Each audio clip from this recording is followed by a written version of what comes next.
selalu berusaha menyimpan sesuatu yang bisa membawa manfaat, baik untuk dirinya, untuk anak cucunya, maupun untuk keluarganya, untuk masa kini dan masa depannya.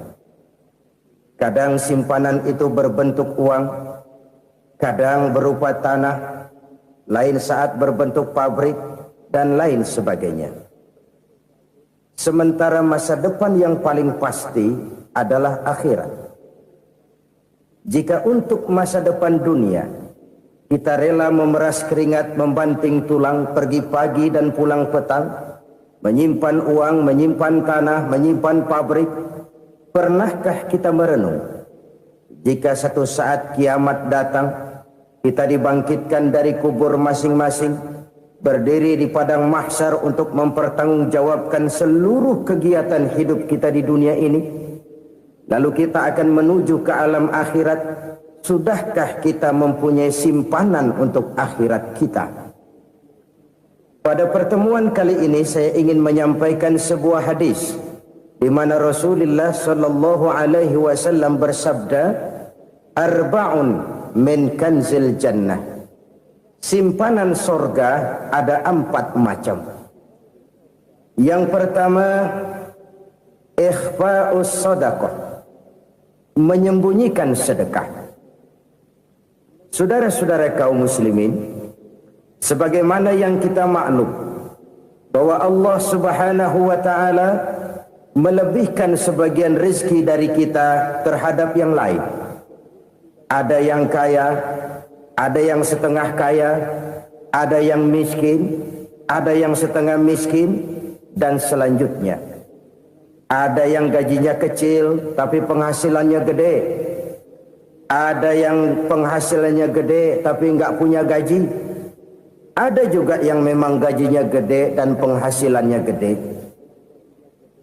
Kelebihan rezeki merupakan sunnatullah dan tidak harus membuat kita merasa lebih dari yang lain. Bahkan sebaliknya, kelebihan itu harus membuat kita ringan tangan untuk menolong mereka yang memang memerlukan pertolongan. Kalau saudara diberikan ilmu, maka pertanyaan akhirat cuma satu: ilmumu kau amalkan untuk apa? Kalau saudara diberikan umur yang panjang, pengadilan akhirat juga bertanya satu: umurmu kau habiskan di mana? Tapi kalau saudara diberikan harta, pengadilan akhirat akan bertanya dua: hartamu kau dapat dari mana? Kau belanjakan kemana? Dari mananya ditanya, dan kemananya juga ditanya. Oleh karena kita akan dimintakan pertanggungan jawab, maka amanah yang bernama harta ini harus kita gunakan dengan sebaik-baiknya. Ada penggunaan yang merupakan kewajiban, itu zakat namanya. Ada penggunaan yang sewaktu-waktu, itu infak namanya. Ada yang lebih sewaktu-waktu lagi, dan itu sedekah namanya. Zakat dia terikat oleh haul dan nisab, oleh putaran batas waktu dan ukuran dari harta itu sendiri. Sedangkan infak terikat oleh situasi dan kondisi perekonomian seseorang. Sedangkan sedekah tidak terikat dengan apapun. Dalam kondisi seperti apapun kita bisa melakukan sedekah dengan yang terkecil sekalipun. Sampai-sampai Rasulullah sallallahu alaihi wasallam mengajarkan, la tahqiranna minal ma'rufi syai'an walau an talqa akhaka biwajhin talik. Atau ada hadis, tabassumuka fi wajhi akhika laka shadaqah. Senyumanmu kepada temanmu adalah sedekah. Jadi untuk melakukan sedekah tidak harus dalam berbentuk uang. Dengan ilmu kita bisa sedekah, dengan tenaga kita bisa bersedekah, dengan pikiran kita bisa bersedekah, bahkan senyum kepada teman itu pun sedekah. Jadi kalau sedekah dengan uang memang belum punya uang, nyengir aja banyakin. Itu asal pada tempatnya, jangan lalu ketemu tiang listrik cengengesan. Tentu tidak pada tempatnya dan tidak wajar. Nah, sedekah yang paling dicintai Allah adalah sedekah yang disembunyikan. Artinya, jauh dari sifat riya. Kan kadang-kadang ada orang sedekah itu disebutkan namanya, apa tidak bagus? Kalau memang niatnya ikhlas, ya bagus-bagus saja. Untuk memberikan sugesti kepada yang lain. Si Fulan bin Fulan nyumbang sekian, diumumkan. Boleh kalau niatnya untuk memberikan rangsangan kepada yang lain supaya dia menyumbang lebih besar dari orang tadi. Tapi kalau itu mendatangkan riya, maka sedekah yang paling dicintai Allah adalah sedekah yang disembunyikan. Tangan kiri saja tidak tahu apa yang diberikan oleh tangan kanan. Sedekah yang dilakukan dengan ikhlas akan merupakan perbendaharaan surga, tersembunyi dari pandangan orang lain, tidak seorang pun tahu. Karena memang sikap yang baik adalah melupakan kebaikan dan mengingat kesalahan. Itu salah satu ciri orang bahagia. Orang yang selalu mengingat kesalahannya dan berusaha melupakan segala kebaikannya. Kalau dia akan berada kebaikan, dia tidak bisa ikut, dia merasa rugi karena dia merasa belum pernah berbuat baik. Tapi kalau akan melakukan kesalahan baru, dia ingat kesalahan yang sudah-sudah, sehingga terhalang baginya untuk melakukan satu kesalahan baru. Demikianlah saudara-saudara, bahwa Allah melebihkan rizki sebagian kita dari yang lain, agar terjadi tolong-menolong dalam kehidupan ini. Jadi kesenjangan yang nature, kesenjangan yang alami, itu sunnatullah. Ada yang kaya, ada yang miskin, ada yang kelas menengah. Nah, kenapa lalu sekarang kita berusaha mengentaskan kemiskinan? Oleh karena adanya kesenjangan struktural. Kalau yang kaya bisa semakin kaya, kenapa yang miskin tidak bisa naik jadi ikut sedikit kaya? Sebab pada dasarnya Islam adalah agama yang sejak turunnya sudah berupaya memerangi kemiskinan. Bahkan dikatakan kemiskinan itu mendekatkan kepada kekufuran. Orang kalau miskin udah dekat banget sama kafir. Gampang menjadi kafir. Berapa banyak saudara-saudara kita yang oleh karena soal perut, oleh karena soal materi, terpaksa meninggalkan dan menanggalkan akidahnya. Menjual petunjuk yang diberikan Allah dengan kesenangan dunia yang cuma sebentar ini. Na'udzubillah, thumma na'udzubillah. Jadi makin kita sembunyikan satu sedekah, semakin banyak perbendaharaan kita di surga. Sedekah yang paling dicintai Allah adalah sedekah yang disembunyikan. Malahan ada seorang sufi, dia punya kebiasaan kalau pergi sholat Jumat dia bawa uang, itu uang dia taruh di bawah tikar masjid. Dia niat sedekah kepada siapa saja yang nemuin itu duit. Maksudnya apa? Supaya yang nemuin nggak tahu siapa yang punya duit. Demikian dia saking ingin menyembunyikan sedekahnya. Karena sifat riya itu bisa memakan amal kita sendiri. Riya itu termasuk menyebut-nyebut kebaikan kita. Orang yang suka nepuk dada, sedikit-sedikit ngitungnya kalau nggak gua. Tuh kalau nggak gua tuh yang belas itu kalau nggak gua. Iya kalau nggak lu kenapa emang?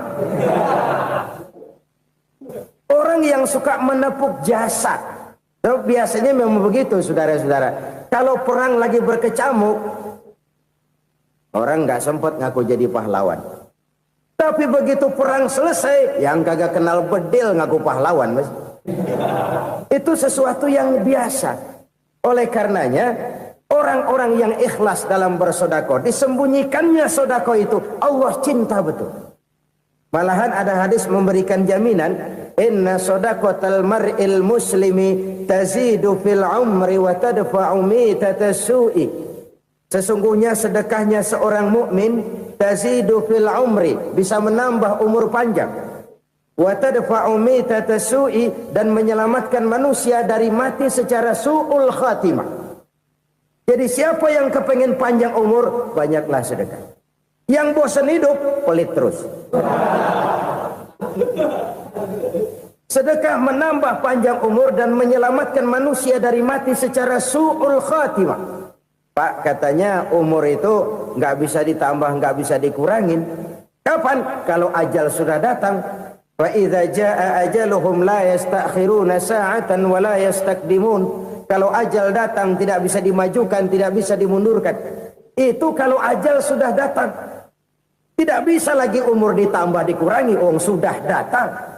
Tapi kalau belum datang, itu kan haknya Allah.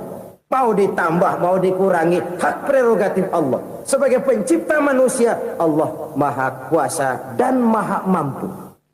Sedekah ini menambah panjang umur dan menyelamatkan manusia dari mati secara su'ul khatimah. Itu orang mati kan sama ya, kondisinya mati, nggak nafas. Tapi hakikat mati kan lain-lain. Ada yang mati itu husnul khatimah, baik akhirnya. Misalnya lagi ngaji mati, lagi sholat mati, lagi sedekah mati. Ini yang dinamakan dengan husnul khatimah, baik di akhirnya. Sebaliknya ada yang su'ul khatimah, jelek di akhirnya. Ini yang jadi catatan akhir. Lagi nyekek botol, mampus. Lagi banting kartu, modar. Su'ul khatimah, jelek pada akhirnya. Sedekah menyelamatkan manusia dari mati secara su'ul khatimah. Dan kita semua kepengen mendapat husnul khatimah, jauh dari su'ul khatimah. Oleh sebab itu yang bisa menyelamatkan kita dari penyakit itu antara lain adalah sedekah yang disembunyikan, yang dikerjakan dengan ikhlas karena Allah, tidak karena kepengen dipuji orang, tidak karena ingin dikatakan orang pemurah. Sebab orang dermawan itu orang yang memberi tanpa harus diminta. Kalau masih harus diminta, ya belum dermawan namanya, masih harus diminta. Kalau nggak diminta ya tulus, lolos, polos.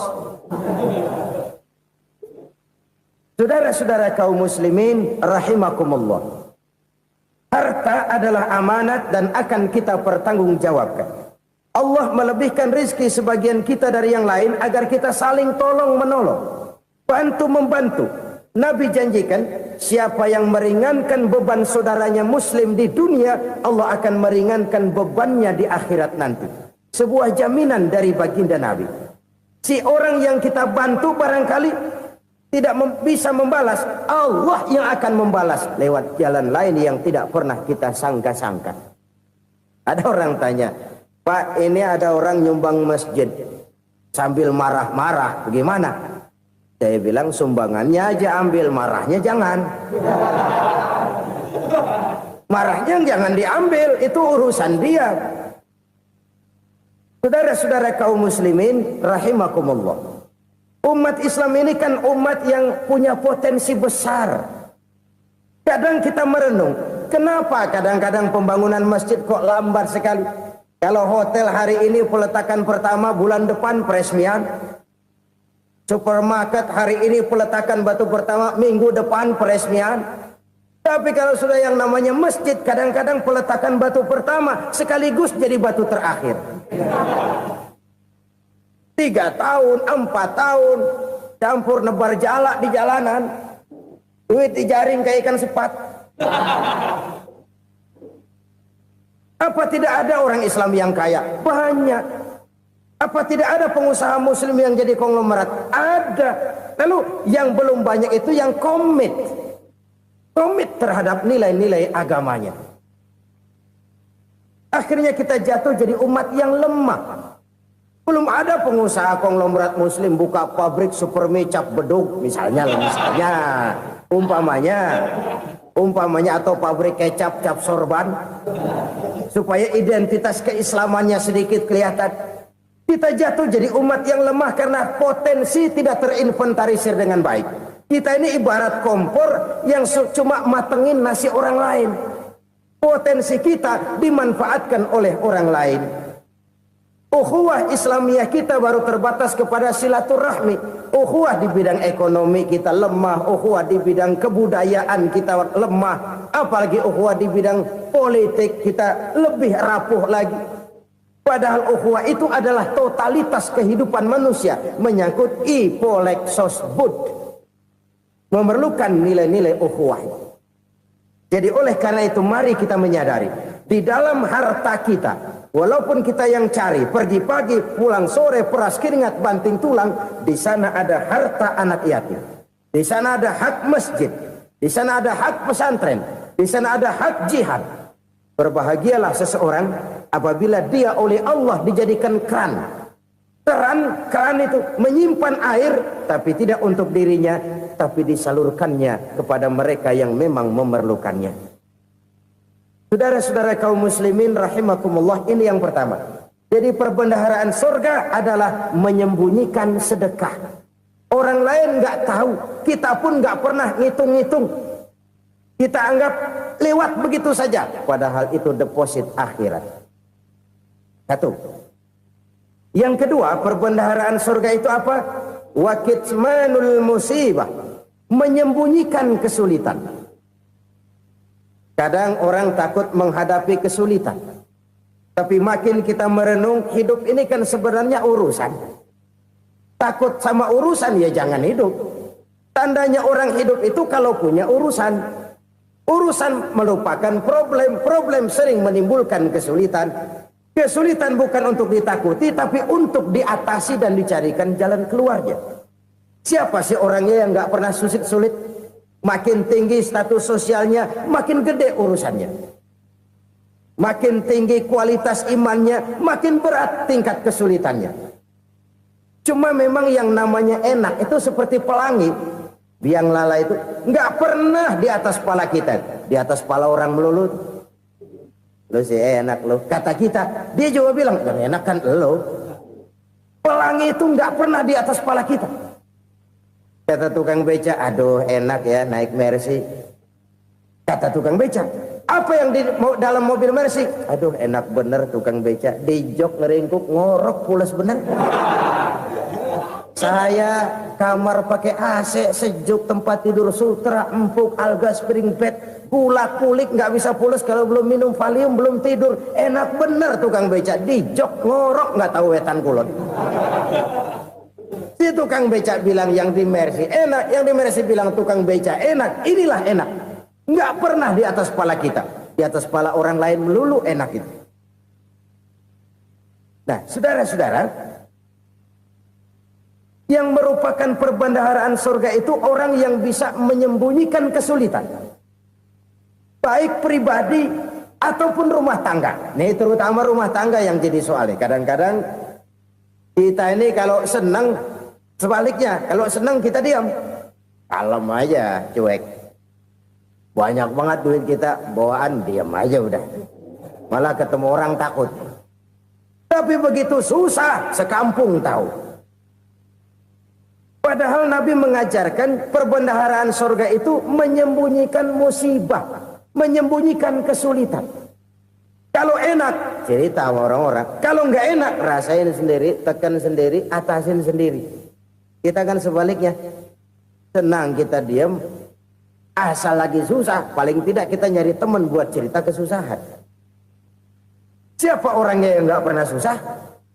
Cuma soalnya bagaimana kita mengatasi kesusahan itu sendiri. Begitu juga misalnya kalau orang sudah berumah tangga, itu orang tuanya harus menjadi tempat dia cerita yang enak-enak saja. Yang nggak enak rasain berdua, selesaikan berdua, atasin berdua. Jangan dibalik. Asal senang diam, giliran susah saja. Maknya laporan. Terbalik. Bisa menjaga security informasi. Maka nama bayam keluar diam, malah seluitan. Enak amat lo makan daging ayam. Security informasi. Saudara-saudara kaum muslimin rahimakumullah. Ujian yang terberat itu yang pernah diberikan kepada para nabi, para rasul, para aulia, para ulama. Makin tinggi keimanan, makin berat bentuk kesulitan. Ayo saya kemukakan satu contoh saja. Ada seorang nabi yang kaya, nabi kaya, namanya Nabi Ayub. Iblis kalau orang begini kan keki, ibadahnya rajin, kaya. Nih yang kayak begini susah digodain. Kalau ibadahnya rajin, miskin, kali bisa disogok. Sini imannya mantap, ibadahnya rajin, kaya, nabi lagi. Oh, tapi namanya iblis, nggak kurang akal. Laporan, Tuhan, kenapa Les? Ya ini bahasa saya, bahasa Qurannya sih nggak gitu. Itu hambamu yang namanya Ayub, dia rajin ibadah cuma karena dikasih kaya aja. Coba kasih miskin dia, berhenti dia sembahyang. Ah, kamu bisa aja. Saya tahu Ayub itu hambaku yang ikhlas. Saya buktiin Tuhan, silahkan. Dibuktiin lah, iblis turun ke alamin. Yang mula-mula dia lakukan, dia rusak sawah ladang Nabi Ayub. Dia binasakan binatang ternak Nabi Ayub. Sehingga dalam waktu singkat, jatuhlah Nabi Ayub dari orang paling kaya jadi orang paling miskin. Beliau masih ibadah di mihrab dalam masjid. Datang iblis. Saudara Ayub, ya, lagi ngapain? Ibadah. Nyembah Allah, nyembah Allah. Oh, percuma. Kenapa? Tuhan yang ente sembah nih, dia udah bikin miskin ente. Sawah ladang ente hancur lebur, binatang ternak binasa. Sekarang ente jadi orang paling miskin. Ngapain nyembah Tuhan kayak begitu? Tekor. Udah berhenti dah ibadah, berhenti ibadah. Ini iblis sama Tuhan laporannya lain, yang dikerjakan kepada Nabi Ayub juga lain. Benar begitu iblis kata Nabi Ayub? Iya, sawah ladang saya habis, buras. Binatang ternak saya binasa, binasa. Saya miskin, bangpak. Apa jawab Nabi Ayub? Bukan innalillahi, ya ini hebat. Alhamdulillahillazi a'tani wa akhza minni. Segala puji bagi Allah yang telah memberikan harta kepada saya dan sekarang mengambilnya lagi. Alhamdulillah. Allah yang ngasih, Allah yang ambil. Itu mah urusan Allah. Iblis cuman ibadah jalan terus, sujud lagi Nabi Ayub. Iblis seleher gondok banget. Dasar Nabi nggak mempan dia apa-apain. Miskin malah alhamdulillah. Allah yang ngasih, Allah yang ngambil. Jadi kalau kita tidak komit, kita tidak terikat kepada kaya, miskin, senang, susah, apa yang bisa bikin kita susah? Jadikan kekayaan, kemiskinan, jadikan senang, susah sebagai anak buah yang bisa kita atur.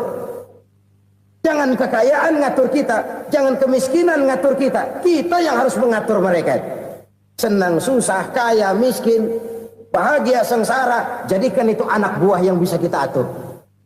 Kalau sekarang kita kaya, lain saat boleh jadi kita miskin, semiskin-miskinnya. Allah yang ngasih, Allah yang ngambil. Tenaga mana yang bisa menghalangi? Ibadah jalan terus. Iblis makin gondok. Dasar Nabi loh. Akhirnya apa? Nabi Ayub dikerjain, diberikan penyakit. Demikian fatal penyakitnya. Bayangin, udah miskin sakit. Masya Allah. Miskin sakit. Sakitnya nggak lama, kira-kira 16 tahun. Istrinya 3, 2 mental minta ceraiin. Ngerawatin laki bengek begini. Senang belum tentu, susah udah pasti nih. Cerai aja, cerai dah.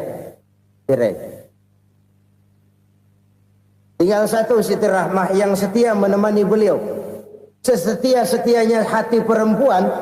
Satu saat Siti Rahmah bilang, "Bang, iya, abang kan Nabi bang. Lalu namanya Nabi kan doanya jarang meleset bang. Maksud kamu minta kenapa sih sama Tuhan biar abang sembuh baik dah bang?" Siti Rahmah, iya. Saya sakit berapa tahun sih dah? 16 tahun bang. Sebelum ini saya sehat berapa tahun? Ya kira-kira 60 tahun bang. Nah coba ente banding-bandingin Rahmah. Saya dikasih sehat 60 tahun. Dikasih sakit 16 tahun. Sudah nggak sabar. Mau doa kepada Allah minta sembuh. Saya malu. Malu kepada Allah. Diuji dengan yang luar biasa seperti ini. Tidak mengganggu stabilitas kehambaannya. Dia tetap menghamba kepada Allah subhanahu wa ta'ala. Saudara-saudara kaum muslimin rahimakumullah. Kunci menghadapi kesulitan itu apa? Allah jelaskan dalam satu ayat, wa basyiris sabirin alladzina iza asabathum musibah qalu inna lillahi wa inna ilaihi raji'un. Gembirakan orang-orang yang sabar Siapa mereka itu? Yang apabila mendapat musibah mereka kembali kepada keyakinan dasar, segalanya dari Allah dan segalanya akan kembali kepada Allah. Ini konsepsi dasar dari sikap muslim dalam menghadapi berbagai kesulitan. Segalanya dari Allah, segalanya akan kembali kepada Allah. Kalau ini sudah kondisi dasarnya, maka kita akan lapang menghadapi kenyataan bagaimanapun pahitnya. Apakah itu namanya miskin, apakah itu namanya sakit, bahkan maut sekalipun. Maut sekalipun. Segalanya dari Allah, segalanya akan kembali kepada Allah. Ini sikap hidup, bukan sekedar ucapan. Kita kadang-kadang menjadikannya sebagai ucapan. Mulutnya sehingga berhenti, innalillahi wa inna ilaihi rajiun, tapi nangisnya terus gerung-gerungan. Bukan itu, ini kesadaran moral. Kalau segalanya dari Allah, segalanya kembali kepada Allah, kan sebenarnya cuma nunggu giliran. Hari ini saya nyembayangin dia, entah hari apa saya disembayangin orang. Hari ini saya antar dia ke kubur, entah hari apa orang nganterin saya ke kubur. Hari ini saya tahlilkan dia, entah nanti kapan orang tahlilkan saya. Segalanya dari Allah, segalanya akan kembali juga kepada Allah. Oleh sebab itu saudara-saudara, kesulitan bukan untuk ditakuti. Kesulitan justru untuk diatasi, dicarikan jalan keluarnya. Dan tidak ada orang yang tidak pernah mendapat kesulitan. Tidak ada. Semakin tinggi status sosial, semakin tinggi kualitas keimanan, semakin besar juga tingkat kesulitan. Hanya saja bagaimana cara kita mengatasinya. Dan Al-Quran menyatakan, inna ma'al usri yusra. Di balik kesulitan itu pasti ada kemudahan. Roda itu berputar. Karena itu Rasulullah sallallahu alaihi wasallam mengingatkan kepada kita, ta'arraf ilallahi firraha ya'rifka fisyiddah. Ingatlah kepada Allah di waktu kamu senang, supaya Allah ingat kepada kamu di waktu kamu susah. Kalau waktu senang kita ingat kepada Allah, kita susah, Allah tidak akan meninggalkan kita. Tapi kalau waktu senang kita jauh dari Allah, sujud tidak sempat, dengan masjid jauh, ketika senang kita lupakan Allah. Nanti begitu kita susah, Allah lupakan kita. Dan itu menyakitkan. Oleh karena itu orang-orang tua kita dulu bilang, kalau lagi sehat ingat-ingat, lu bakal sakit nanti. Kalau lagi kaya ingat-ingat, satu saat kita bakal jatuh miskin. Bahkan kalau lagi muda ingat-ingat kita bakal tua. Dan yang terpenting, kalau lagi hidup ingat-ingat kita bakal mati. Saudara-saudara kaum muslimin rahimakumullah. Jadi yang kedua yang merupakan perbendaharaan surga, menyembunyikan musibah. Saudara-saudara kaum muslimin rahimakumullah. Hal ketiga yang merupakan perbendaharaan surga adalah wasilatur rahmi. Orang yang suka bersilaturahmi. Sebagaimana yang kita maklum bahwa manusia adalah makhluk yang disebut zon politika. Makhluk sosial yang tidak mungkin hidup sendiri-sendiri. Betapa dan siapapun kita memerlukan orang lain. Bodoh betul manusia kalau tinggal di tengah masyarakat tapi tidak mau bermasyarakat. Merasa hebat sendiri, pinter sendiri, gagah sendiri, kaya sendiri. Mungkin kalau mati juga ngubur sendiri. Jangankan kita di sini, di sorga saja Nabi Adam waktu sendirian bengong melulu, mondar mandir. Allah tegur dam sepi dam. Ya ini kalau bahasa saya. Iya Tuhan, sepi ini nggak ada coret-corekan pisan ini. Diciptakan Siti Hawa baru anteng Nabi Adam. Itu di sorga. Cobalah. Umpamanya saudara tinggal di Jakarta nih. Kayak bener. Apaan aja di Jakarta punya saudara dah. Jembatan Semanggi ambil. Monas, Buntel bawa pulang. Hotel-hotel ambil semua. Cuman tinggal di Jakarta sendirian, apa enaknya? Betapa dan siapapun kita perlu orang lain. Tidak ada seorang pun yang bisa memenuhi kebutuhan hidupnya secara sendiri-sendiri. Nah, Islam telah menyelamatkan manusia dari ras diskriminasi. Mengikat manusia dengan persaudaraan yang berlandaskan kepada akidah. Karena itu dianjurkan bersilaturahmi.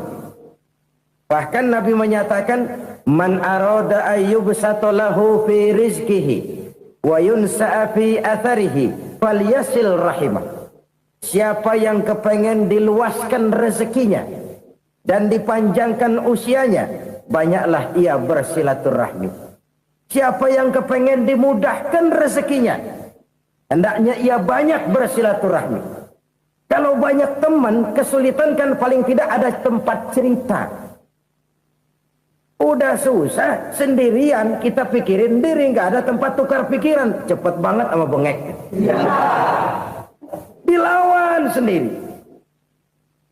Nah, secara makro kita bisa berkata, tidak mungkin ada kemenangan kalau tidak ada kekuatan.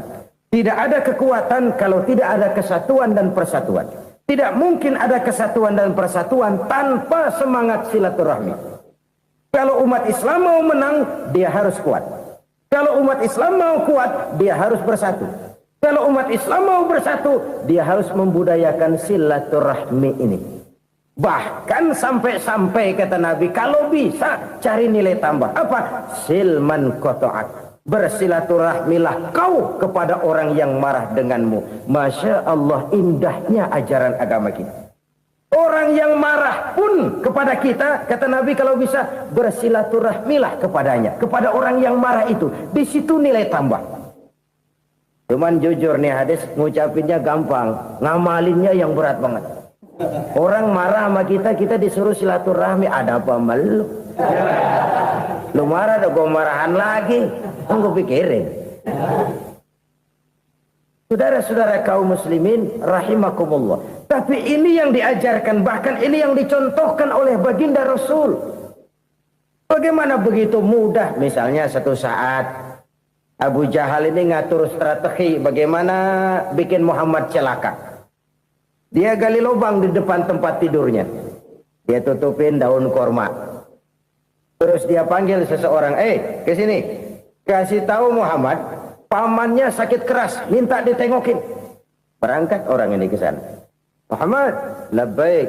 Pamanmu sakit keras, dia minta ditengokin. Baik, saya akan datang menjenguk beliau. Berangkatlah Nabi ke rumah Abu Jahal tanpa prasangka apapun. Abu Jahal udah pasang setil, selimut 3 rangkap setengah dipakai, persis kayak orang meriang. Tapi sembari ngintip dari balik selimut, begitu Muhammad buka pintu, nah masuk perangkap nih.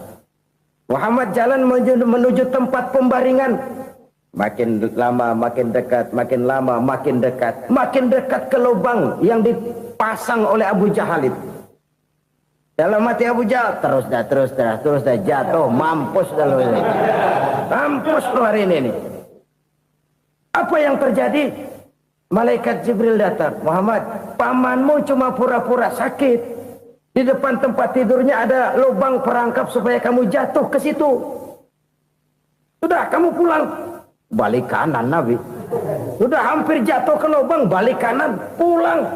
Bayangin kecewanya Abu Jahal. Muhammad dikit lagi, Muhammad dikit lagi. Enggak paman, saya pulang aja. Emosi bangun dari tempat tidur, enggak sadar kalau lagi pura-pura sakit. Lompat ngejar Nabi, dia lupa dengan lubang yang dia gali. Serak, nyemplung sendiri ke dalam lubang.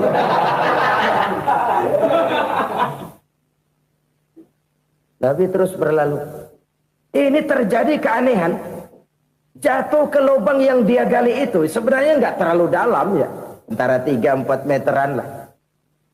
Tolong saya jatuh ke lubang ini. Datanglah pelayan-pelayannya itu. Angkat saya dari sini. Oh, yang ngulurin tambang. Satu gulung, belum juga nyampe itu tambang. Kurang, beli lagi ke warung. Sambung, ulur lagi, nggak juga bisa sampai. Wah, ini kerjaan Muhammad ini. Tolong, siapa salah seorang kamu ke rumah Muhammad, kasih tahu encangnya kecebur. Minta ditolongin. Sampaikan kepada Rasul. Kenapa? Pamanmu jatuh ke lubang, Muhammad minta tolong diangkatin.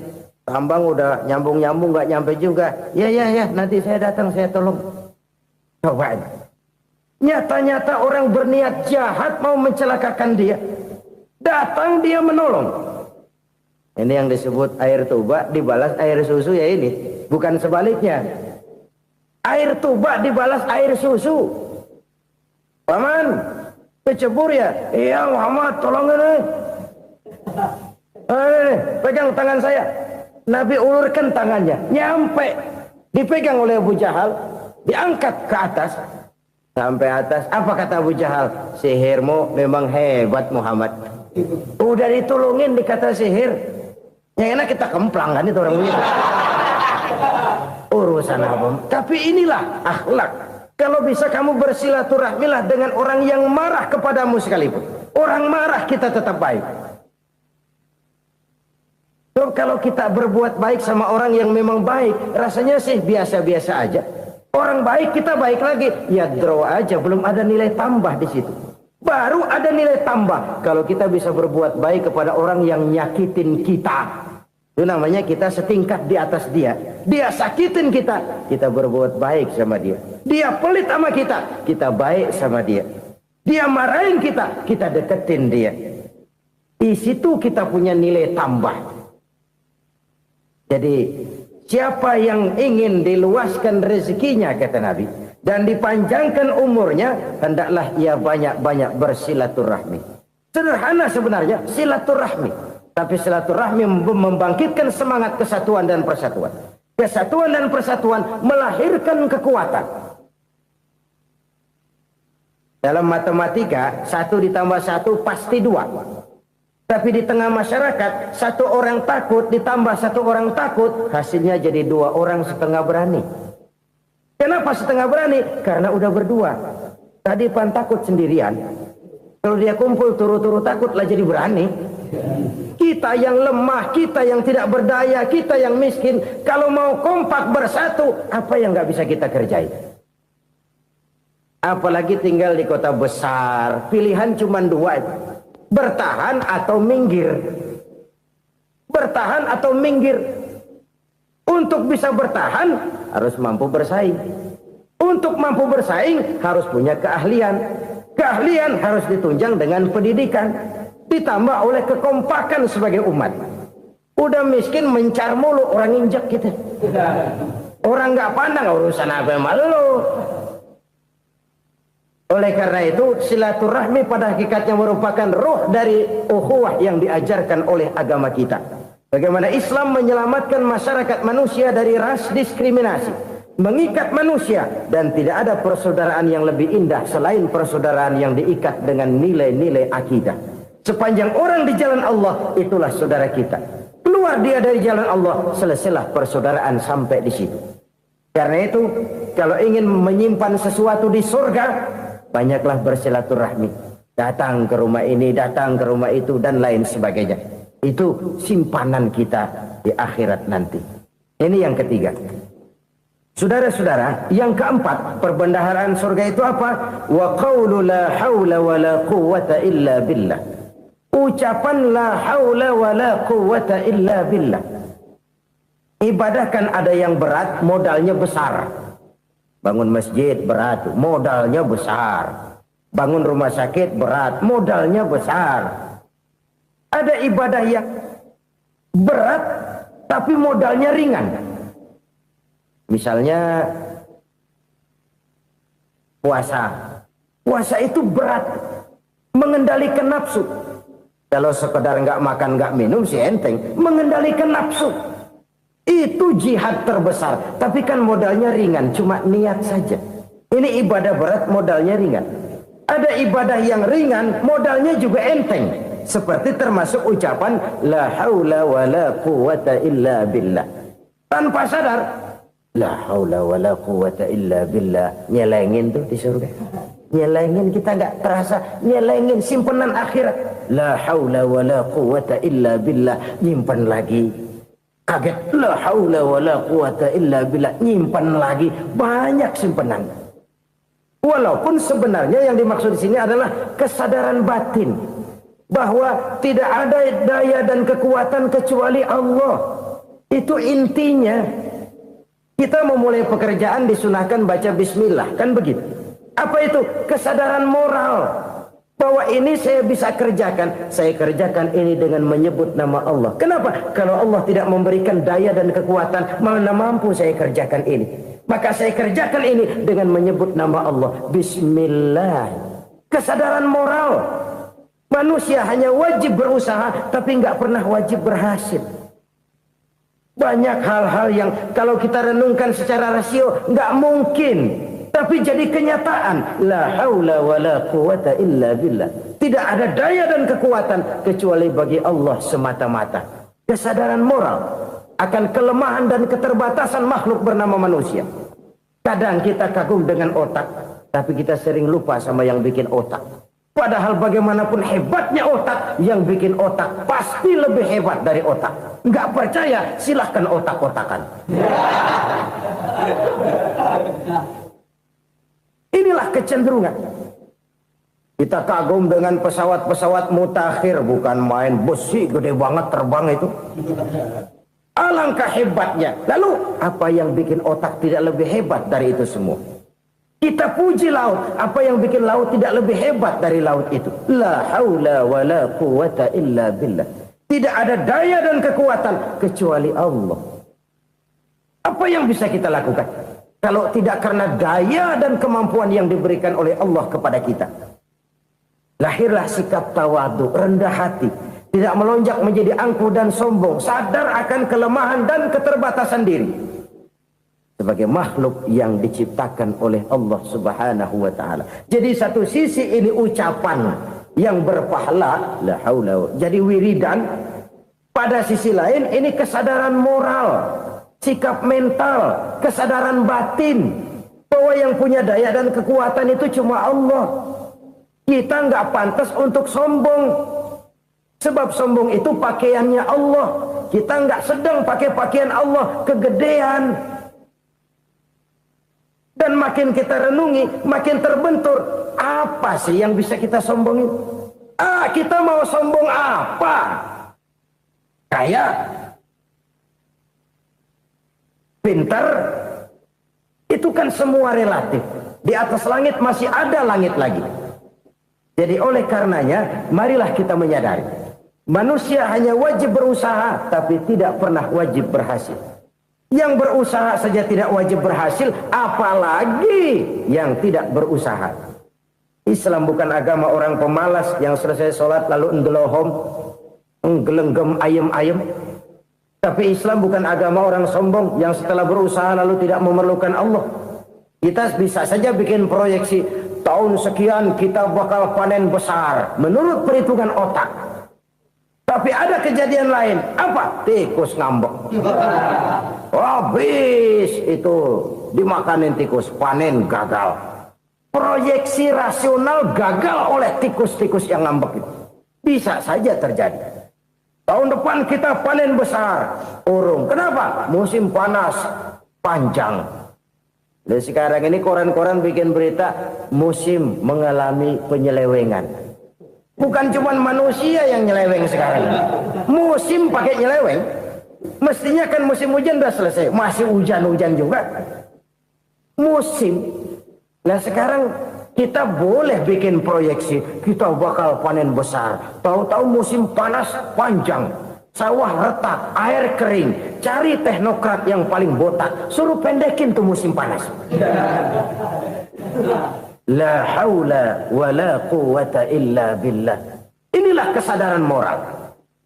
Saudara, saya teringat satu saat ada seorang konglomerat. Umurnya ya kira-kira 70-an. Satu saat dia ditanya oleh wartawan, "Pak, umur Bapak berapa sih?" "Ya paling 10 tahun." 10 tahun? 10 tahun? Anak Bapak berapa orang? Aduh. Satu saja? Satu. Harta Bapak berapa? Ya paling-paling bangsa 7 juta kali. 7 juta? Iya. Pak, kenapa Bapak bohongi saya? Bapak punya buku biografi. Koran-koran, majalah-majalah banyak memuat cerita riwayat hidup Bapak. Saya tahu umur Bapak 70. Kenapa bilang cuma 7 tahun? Saya tahu anak Bapak 8. Kenapa cuma bilang 1? Saya tahu harta bapak miliaran, mungkin triliunan, pabrik di mana-mana, bank di mana-mana. Kenapa bilang uang bapak cuma 7 juta? Nah, kata si konglomerat tadi, kamu benar nak, kamu benar. Umur saya kalau jumlahnya memang 70 nak. Cuman ingat-ingat saya, baru 7 tahun terakhir ini saya sujud. Baru 7 tahun terakhir ini saya berusaha dekat dengan Allah. Saya laksanakan perintahnya, saya jauhi larangannya. 7 tahun inilah rasanya yang ada nilainya di hadapan Allah. Yang 63 tahun matong, kelabu, kelem umur gue. Habis untuk maksiat, untuk munkarat. Maka ketika ditanya tadi, umur saya 7 tahun itu. Oh begitu Pak. Oh iya. Lalu anak Pak. Anak bapak kan 8. Kenapa bilang cuma 1? Nah, kalau jumlah hitungannya memang anak saya 8. Tapi dari 8 orang ini rasanya cuma 1 nih. Yang bakal jadi buah hati, belahan jantung. Pelanjut cerita, penerus sejarah. Bakal jadi anak soleh yang akan mendoakan saya. Cuma 1 rasanya anak saya ini yang bakal jadi buah hati saya. Besar-besaran saya. Yang akan mendoakan di kubur saya. Yang akan mendoakan di akhirat saya. Yang 7 orang mana, Masya Allah, yang atu tenggeng, yang atu nyekek botol mulu, yang atu nggak karu-karuan. Makanya saya bilang 1 anak saya yang akan bisa mendoakan saya. Oh begitu Pak. Iya. Nah harta Pak, harta bapak kan triliunan, pabrik bapak di mana-mana, uang bapak hampir di tiap bank-bank besar. Kenapa bilang cuma 7 juta? Betul kau nak. Harta saya kalau jumlahnya memang miliaran, triliunan mungkin. Tapi yang saya ingat baru 7 juta tuh yang saya belanjakan di jalan Allah.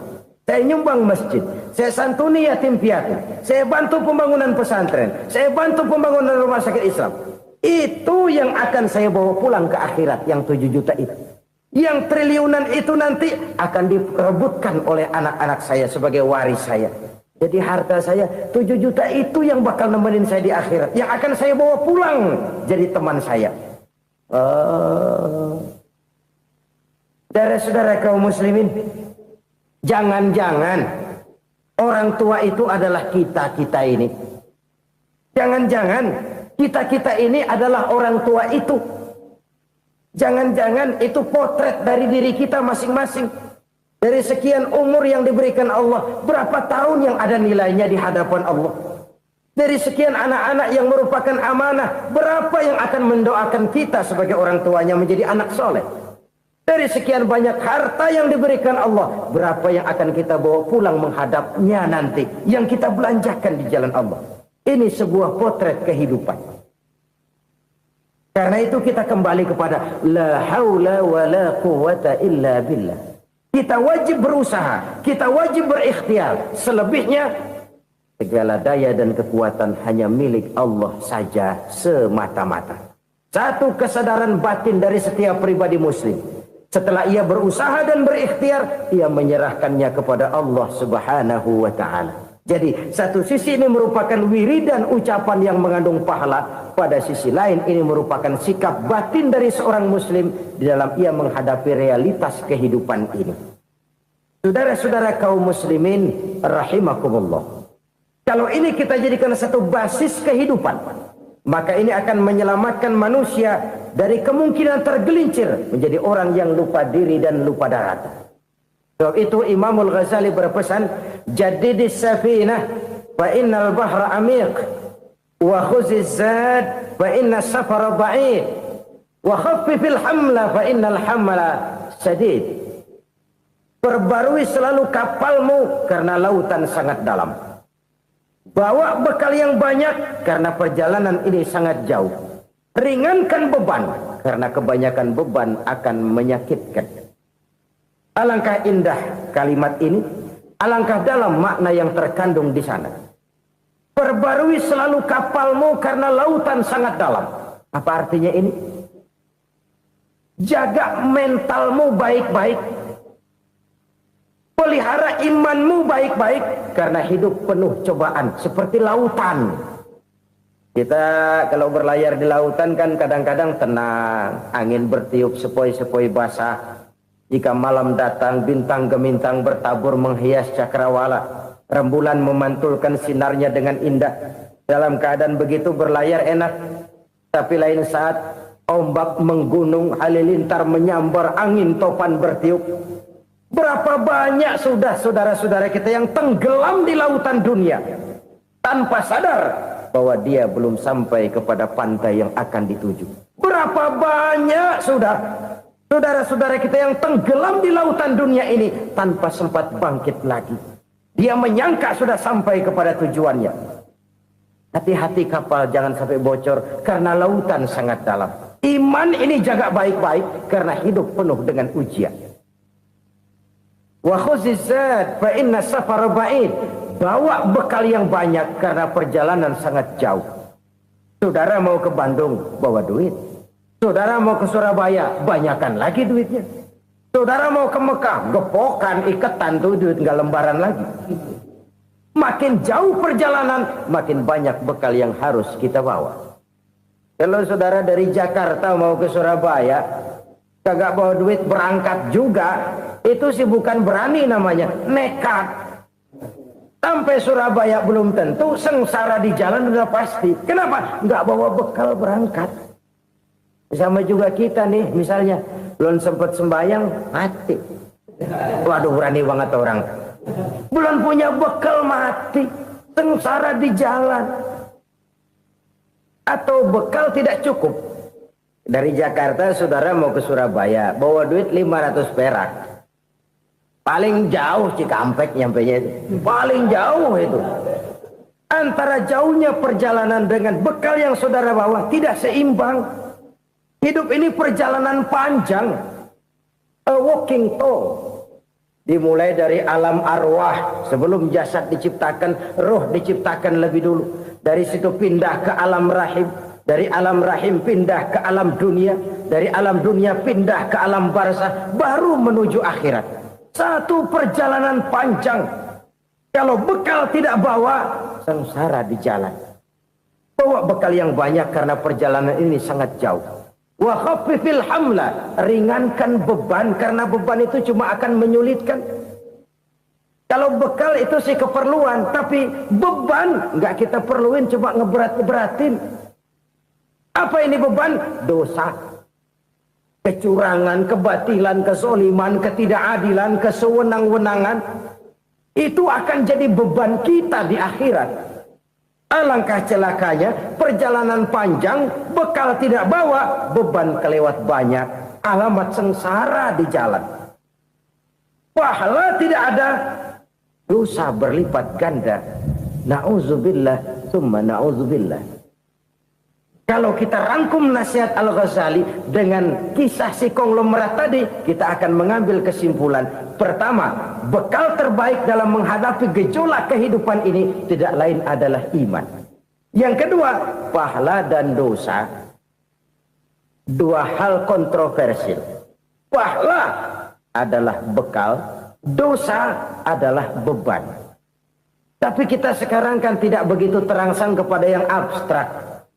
Orang berlomba mencari yang konkret-konkret saja. Yang real. Kalau memang dosa, benjol dong. Kira-kira begitu. Kira-kira begitu. Persis orang Yahudi dulu.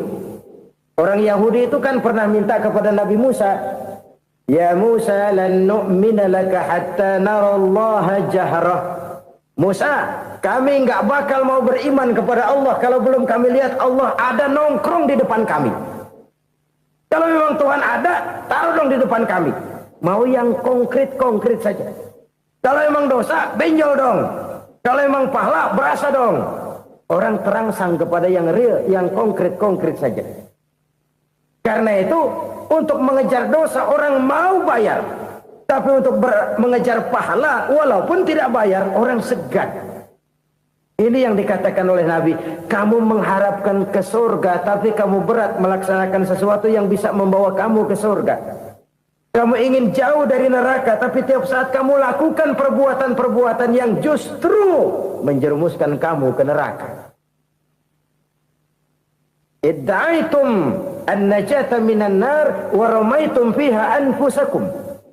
Kamu ingin selamat dari neraka, tapi kamu lemparkan diri kamu ke neraka. Kamu ingin masuk surga, tapi berat sekali kamu melakukan perbuatan-perbuatan yang bisa menyampaikan kamu di surga. Saudara-saudara kaum muslimin rahimakumullah. Jadi hal keempat yang merupakan perbendaharaan surga adalah la haula wa la quwata illa billah. Satu sisi ini merupakan ucapan yang memperberat timbangan akhirat. Pada sisi lain ini merupakan sikap hidup seorang muslim. Kesadaran batin yang sangat dalam bahwa tidak ada daya dan kekuatan kecuali Allah. Dan itu kita simbolkan pada saat memulai pekerjaan dengan Bismillah. Dengan menyebut nama Allah. Satu kesadaran moral. Saya hanya bisa melakukan ini karena diberikan daya dan kekuatan oleh Allah. Lahirlah sikap tawadu, rendah hati, tidak melonjak menjadi angkuh dan sombong. Saudara-saudara, sampai sini dulu jumpa kita kali ini.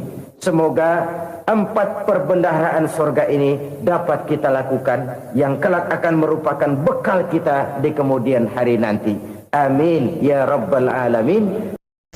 Bapak-bapak, ibu-ibu, saudara-saudara kaum muslimin rahimakumullah.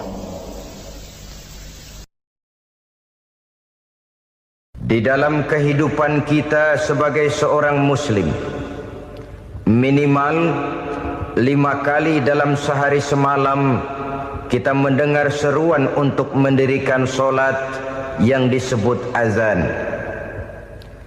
Ada kalimat menarik di dalam kalimat azan itu, yakni seruan hayya 'alal falah, marilah menuju kepada keberuntungan, marilah meraih kemenangan. Seruan ini adalah kecenderungan dari setiap manusia, apapun warna kulitnya. Artinya, setiap orang dalam hidup selalu ingin meraih dan mencari kemenangan. Kemenangan akan melahirkan kepuasan batin, dan kepuasan batin memberikan kebahagiaan. Sedangkan kekalahan melahirkan penderitaan batin, dan penderitaan batin menjerumuskan seseorang di dalam berbagai bentuk kerugian. Jikalau inilah seruan azan, maka masalahnya ialah apa yang menyebabkan kita meraih kemenangan. Al-Quranul Karim memberikan tuntunan dan ajaran kepada kita bahwa orang-orang yang memperoleh kemenangan itu tidak lain adalah orang-orang yang bertakwa. Hanyalah mereka yang bertakwa kepada Allah Subhanahu wa ta'ala pada akhirnya akan tampil sebagai pemenang. Lalu siapa orang yang bertakwa itu? Dijelaskan dalam awal-awal Al-Baqarah, orang yang bertakwa yang akan meraih kemenangan. Pertama, allazina yu'minuna bil ghaib, yaitu orang-orang yang beriman kepada yang gaib. Percaya bahwa ada alam yang gaib, alam yang abstrak, alam yang tidak bisa dijangkau oleh salah satu daripada panca indera kita. Mereka percaya dan beriman kepada adanya malaikat, beriman kepada adanya iblis dan jin, beriman kepada adanya alam kubur, beriman kepada adanya alam mahsyar, beriman kepada adanya alam akhirat, beriman kepada adanya surga dan neraka. Beriman bukan cuma sekedar beriman dalam ucapan bibir saja, tetapi beriman yang nilai iman itu mampu mewarnai gerak dan gaya hidupnya. Iman yang meresap sampai ke tulang sumsum, kemudian memberikan dampak positif di dalam kehidupan manusia. Alam, kita tahu, adalah sesuatu yang selain Allah, dan Allah bukanlah alam. Apapun namanya selain daripada Allah, itu adalah alam. Alam pada hakikatnya terbagi menjadi 2. Ada alam syahadah, alam nyata, alam konkret, alam yang bisa dijangkau oleh salah satu indera kita. Kemudian ada alam ghaib, alam yang tidak bisa dijangkau oleh panca indera kita, alam metafisika, alam abstrak, alam yang wajib kita imani keberadaannya. Kita percaya bahwa malaikat itu ada, Kita percaya kepada jin, bahwa jin itu ada. Kita percaya kepada adanya iblis dan setan. Bukan percaya kepada iblis dan setannya, percaya bahwa iblis dan setan itu ada. Itu termasuk salah satu daripada sifat orang yang bertakwa kepada Allah. Saudara-saudara kaum muslimin rahimakumullah, kecenderungan pembangunan yang lebih bersifat materialistis biasanya menggeser aspek kehidupan rohani. Orang berpikir empiri, dan dalam pola pikir yang demikian maka alam gaib tidak lagi mendapat perhatian. Aspek kehidupan yang bersifat rohaniah malah mulai ditinggalkan. Akibatnya terjadilah kepincangan di dalam kehidupan kita. Pernah ada satu pengalaman pribadi dalam perjalanan kembali ke tanah air. Dalam pesawat di sebelah kanan saya duduklah seorang Jerman namanya Heiner Simonsen. Iseng saya ajak kenalan, saya ajak ngobrol, saya tanya dia. Saya bilang, Mas Heiner ini, kalau pesawat yang kita tumpangi ini jatuh ke bawah, kira-kira apa yang bakal terjadi, Mas? Dia bilang, kita semua akan mati. Begitu? Iya. Oke. Apa itu mati? Tanya saya. Dia bilang, untuk tahu apa itu mati, kita harus tahu lebih dahulu apa itu hidup. Saya pikir nih bule bisa ngomong juga. Baiklah kata saya. Apa hidup menurut Anda itu?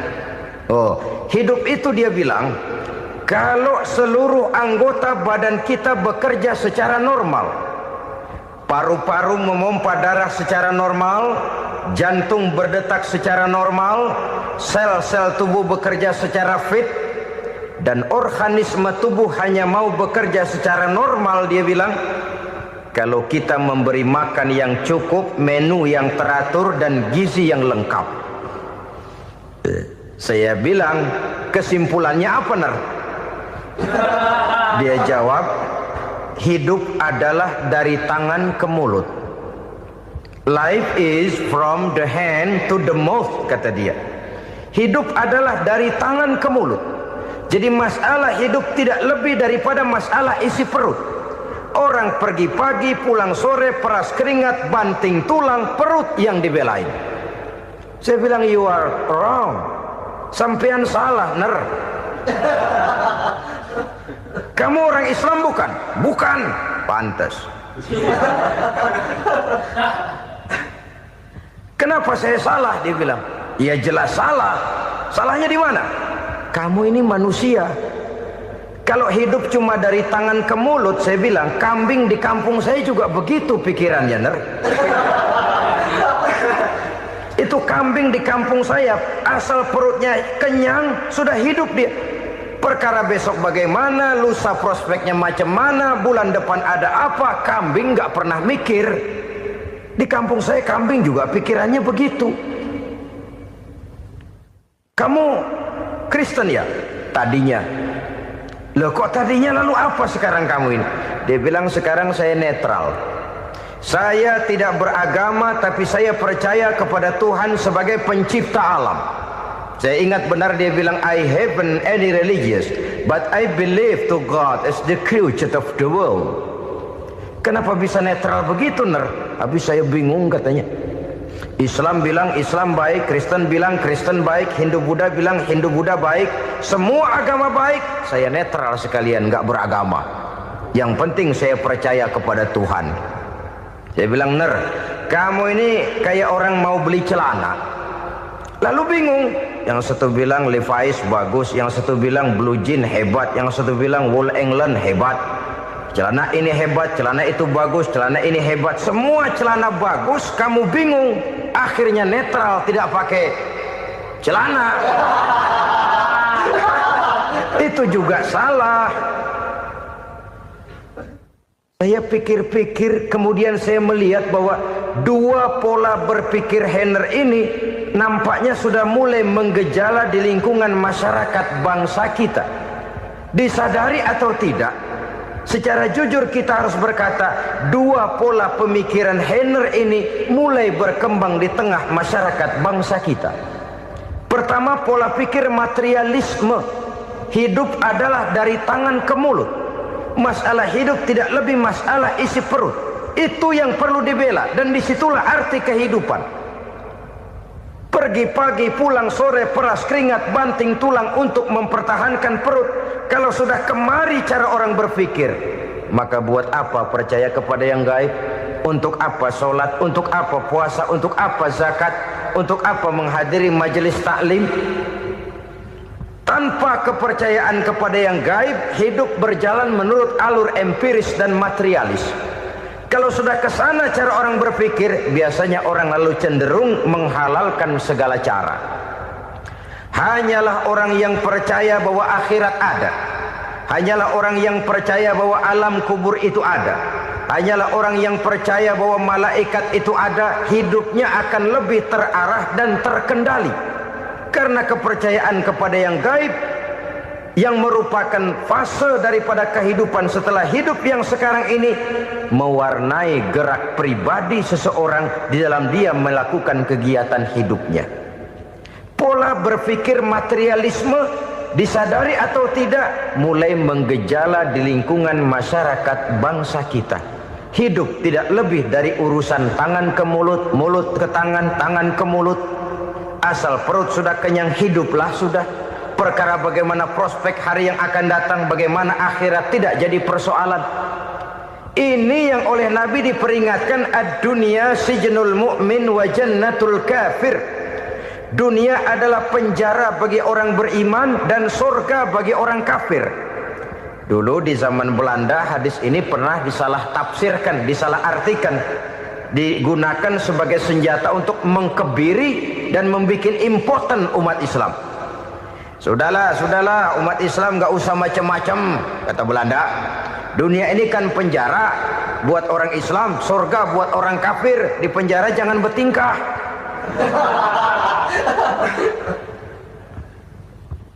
Pengertiannya tidak begitu.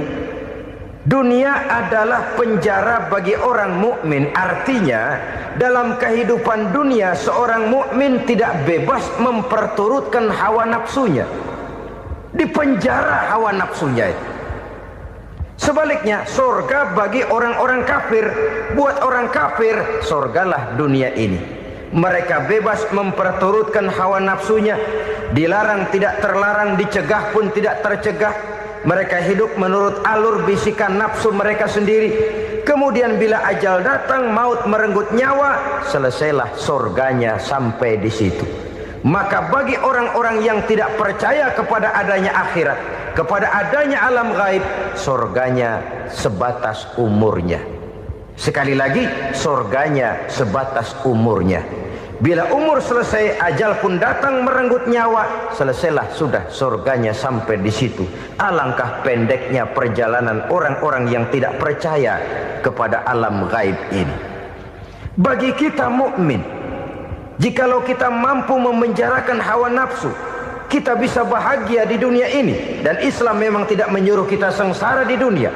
Raih dunia, kejar dunia, gapai dunia sebagai alat untuk mencapai kebahagiaan di akhirat nanti. Hidup adalah satu perjalanan panjang yang terbentang sejak kita terlahir dari alam rahim sampai kepada alam akhirat nanti. Andai kata kita gagal meraih kebahagiaan di dunia, toh kita masih punya akhirat. Tapi jangan jadi dalil yang melemahkan semangat. Biarin dah kita di dunia kebelangsak, yang penting akhirat. Akhirnya dunia benar-benar kebelangsak. Bagaimana dunia ini bisa kita raih, dan bagaimana meraih dunia untuk menunjang kepentingan akhirat nanti. Yang kedua dari pikiran Heiner yang saya lihat menggejala di lingkungan masyarakat bangsa kita, timbulnya manusia-manusia netral. Seolah-olah Tuhan yes, agama no. Sama Tuhan percaya, agama ogah. Tuhan ngangguk, giliran agama godeng. Padahal hampir dalam setiap ayat dalam Quran, kata-kata amanu biasanya bergandeng dengan wa amilus shalihat. iman dan amal soleh. Ini sebagai isyarat Tuhan dan agama jangan pernah dipisah-pisah. Apabila kita bertuhan, maka kita harus beragama. Apabila kita beragama, maka agama itu harus bersumberkan dari Tuhan yang kita imani itu. Tidak mungkin kita pisah, Tuhan yes, agama no. Sama Tuhan percaya tapi agama bikin sendiri. Sembayangnya cukup bengong 2 jam madep ngulon.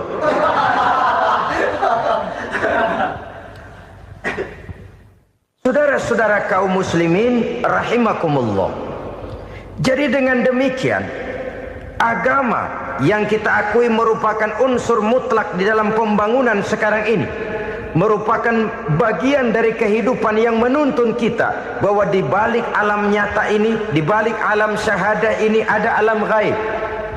Dan mudabbir, murabbi, yang mengatur, yang menguasai, yang memelihara baik dia alam nyata, baik dia alam gaib, tidak lain adalah Allah Subhanahu wa ta'ala. Di sana ada satu super power, satu maha kekuatan yang kita perlu bersandar kepadanya. Sebagai makhluk nyata yang hidup di alam nyata, berbuatlah secara nyata sebagaimana harusnya kita berbuat. Karena Islam jelas bukan agamanya orang pemalas. Islam jelas bukan agamanya orang yang mengajarkan setelah selesai sholat boleh duduk, nggelenggem ayam-ayam, ndelohom, menghitung bintang di langit sambil menunggu keajaiban. Tidak. Islam adalah agama yang mengajarkan apabila sholat sudah selesai kamu kerjakan, bertebaranlah di permukaan bumi, cari karunia Tuhanmu. Jangan hidup berpangku tangan menunggu keajaiban. Karena hidup bukan undian. Jangan berharap untung besar tanpa mau peras keringat. Tapi di sebalik itu toh kita juga harus yakin bahwa di sisi usaha nyata yang kita lakukan ada satu super power, satu maha kekuatan gaib yang menentukan berhasil dan tidaknya usaha kita. Kepercayaan kepada hal semacam inilah yang mendorong kita untuk mempunyai sandaran vertikal, agar jikalau usaha ini berhasil, kita tidak lupa diri dan lupa daratan. Jikalau usaha ini gagal, kita tidak putus asa dan buruk sangka, tidak cupik pandangan dan sempit hati, tapi mampu melihat persoalan dengan kacamata putih sambil husnuzon kepada Allah Subhanahu wa ta'ala. Kita percaya malaikat itu ada. Ada yang namanya raqib dan atid, mengawasi gerak hidup kita sampai kepada gerak hati kita. Ini memberikan sugesti agar kita berhati-hati. Tidak sejengkal tanah pun kita bisa berlindung dari pengawasan raqib dan atid. Ada munkar nakir yang akan menyoal kita di alam kubur. Ada malaikat Malik, penjaga neraka. Ada malaikat Ridwan yang menjaga surga. Kita percaya kepada adanya jin, kita percaya kepada adanya setan, iblis. Percaya kepada adanya, bukan mempercayai si setan, si iblis lalu menjadikannya sebagai teman. Tidak. Percaya bahwa mereka itu ada dan merupakan makhluk Allah yang gaib, yang diciptakan Allah Azza wa Jalla. Kepercayaan kepada alam gaib memberikan motivasi terhadap gerak lahir manusia, sehingga dengan motivasi kepercayaan kepada yang gaib, gerak lahir jadi lebih terarah, jadi lebih terpelihara. Pernah seseorang bertanya, "Pak, apakah adanya akhirat bisa dibuktikan secara ilmiah?" Saya bilang tidak bisa, tidak bisa. Kenapa? Karena yang berangkat nggak pernah pulang kembali lagi. Kalau dia pulang kemari bisa kita tanya bagaimana enak di sono. Cuma secara moral saya katakan, lebih beruntung orang yang percaya kepada akhirat daripada yang tidak. Sekarang saudara percaya akhirat ada, lalu saudara baik-baik di dunia, sholat, puasa, zakat, menolong orang lain, menebarkan kebajikan. Saudara mati. Andai kata akhirat tidak ada, toh dalam hidup saudara sudah berbuat baik. Paling tidak nama saudara akan dikenang sebagai orang baik. Sebaliknya, saudara percaya, kata saya, bahwa akhirat tidak ada. lalu hidup semau-maunya, tenggelam dalam maksiat dan munkarat, menentang Allah, tidak mau ruku dan sujud, lalu saudara mati, kemudian akhirat ada, ayo mau apa? Bekal tidak punya. Jadi secara moral lebih beruntung orang yang percaya kepada adanya akhirat daripada yang tidak percaya. Dan itu alam gaib yang tidak bisa dibuktikan secara eksat. Jangankan untuk membuktikan seperti itu, dalam kehidupan sehari-hari saja yang kita rasakan tidak selalu berbentuk toh. Angin, bagaimana sih bentuknya angin? Kita tidak tahu. Merah, buktinya kalau dikerok merah. Yang merah itu kulit, yang kulit kita bukan anginnya. Sakit, rasa sakit itu ada, tapi bagaimana bentuk sakit kita nggak pernah tahu. Kalau kita makan cabai pedas, bagaimana bentuk pedas itu tidak ada, tapi rasa ada. Bentuk pedas hijau, cabenya bukan pedasnya. Tidak semua yang kita rasakan bisa kita gambarkan dalam bentuk yang konkret. Oleh karena itu, sekali lagi bahwa kepercayaan kepada alam yang gaib mampu memberikan satu sugesti yang menata kehidupan seseorang lebih lurus, lebih terarah, dan lebih terkendali. Maka wajar kalau kepercayaan kepada yang gaib mengantarkan seseorang untuk meraih kemenangan. Kenapa? Dia percaya kepada yang gaib, bahwa akhirat ada, bahwa alam kubur ada, bahwa pertanggungan jawab itu ada. Maka dia lalu tidak hidup saenae udele dewe, itu loh. Tidak hidup menurut seleranya sendiri, terarah, teratur. Ini cirinya yang pertama. Orang bertakwa yang akan meraih kemenangan, mereka beriman, mereka percaya kepada yang gaib. Bahkan hal-hal konkret saja selalu berangkat dari yang gaib. Saudara-saudara, para remaja, para pemuda sekarang ini tidak pernah tahu toh siapa yang akan jadi teman hidup saudara.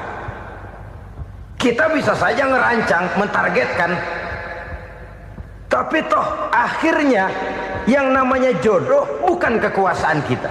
Rezeki di luar kemampuan kita. Begitu juga ajal. Maut, jodoh, ajal adalah contoh-contoh konkret bahwa pada akhirnya yang gaiblah yang menentukan. Bertahun-tahun ngelancong, emang jodoh seret, nggak jadi.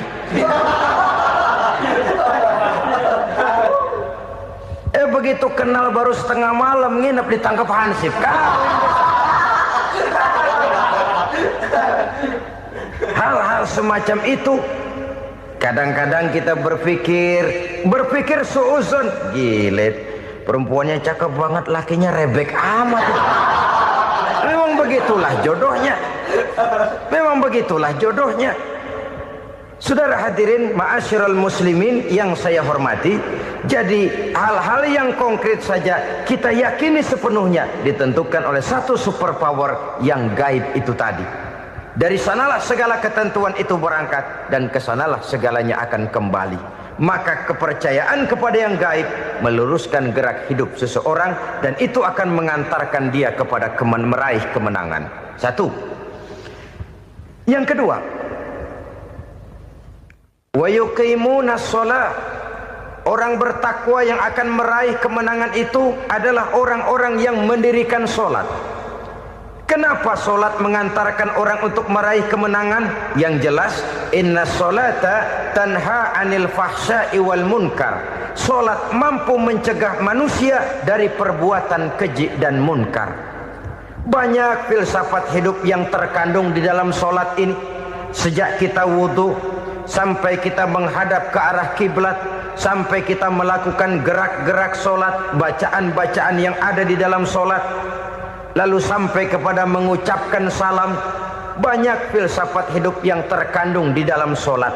Umpamanya saja, setelah takbiratul ihram mulai kita dengan sholat dalam posisi berdiri, diajarkan dalam kitab-kitab fikih agar kita melihat ke arah tempat sujud. Ini kan filsafat kehidupan. Kalau kamu sholat dalam posisi berdiri, lihat tempat sujud. Jangan sholat mata jelalatan, sebab nanti bisa mengurangi kekhusyuan. Jadi wajar kalau yang dikatakan bahwa yang paling afdol adalah shaf yang di depan. Kenapa? Secara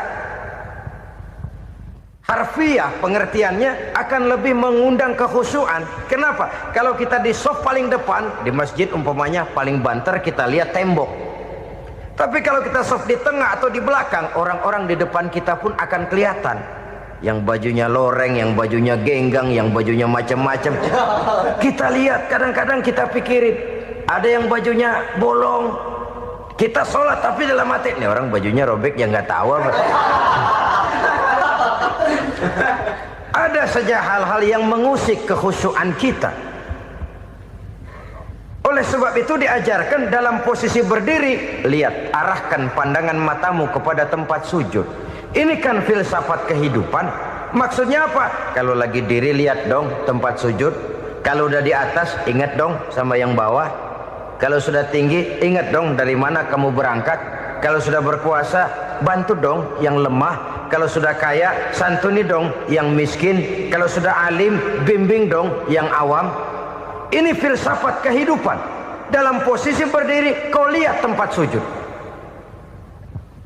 Ini akan melahirkan kepekaan sosial di mana seseorang mau tahu kepada orang lainnya. Bagaimanapun kaya kita, tinggi pangkat dan jabatan kita, jikalau hidup hanya untuk kepentingan perut sendiri saja, rasanya belum membawa manfaat di dalam kehidupan kita. Tapi efek yang tertinggi sesungguhnya, sholat mencegah manusia dari perbuatan keji dan munkar. Perbuatan keji dan munkar walaupun kelihatannya mendatangkan uang, membawa keuntungan, tapi itu keuntungan semu, keuntungan sementara. Dengan menipu orang lain kita bisa dapat untung, tapi tidak membawa berkah. Dan itu adalah kerugian besar dalam kehidupan kita. Maka untuk meraih kemenangan harus dimulai dengan membentuk kepribadian yang tegar, memiliki sandaran vertikal yang langsung kepada Allah Subhanahu wa ta'ala. Dan itu hanya bisa kita tempuh melalui jalur ibadah formal yang sudah ditentukan Allah, yakni sholat yang 5 waktu.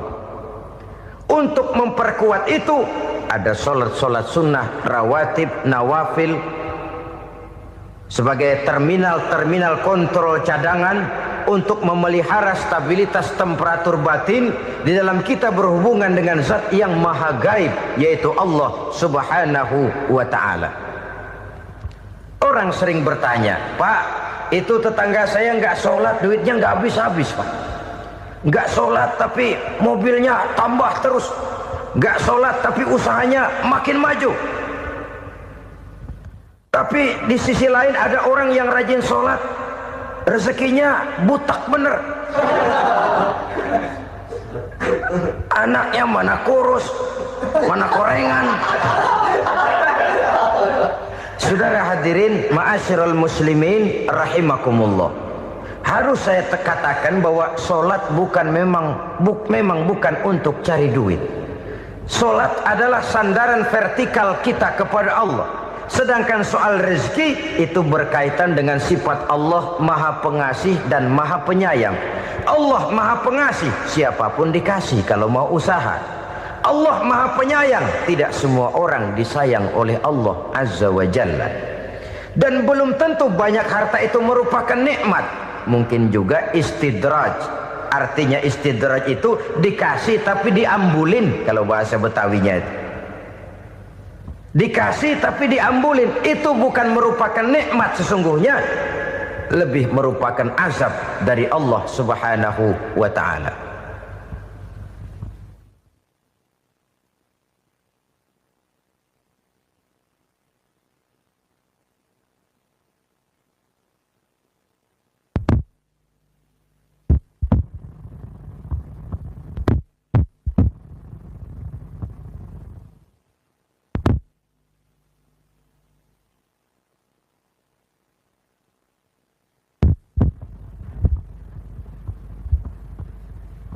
Agama mempunyai sistem sholat, dan kita umat Islam telah dituntun oleh Allah Subhanahu wa ta'ala yang wajibnya 5 kali dalam sehari semalam mendirikan sholat, dan itu tentu berada dalam jangkauan kemampuan manusia. Pada awalnya barangkali kita memang merasa sholat itu satu kewajiban, tapi semakin kita hayati makna, manfaat dan filsafat yang terkandung di dalam ajaran sholat, semakin sampai kita kepada keyakinan bahwa sholat adalah keperluan kita. Sehingga pada waktu tertentu dinilai puncaknya, kita tidak lagi akan berkata saya wajib sholat, tapi kita akan berkata saya perlu sholat.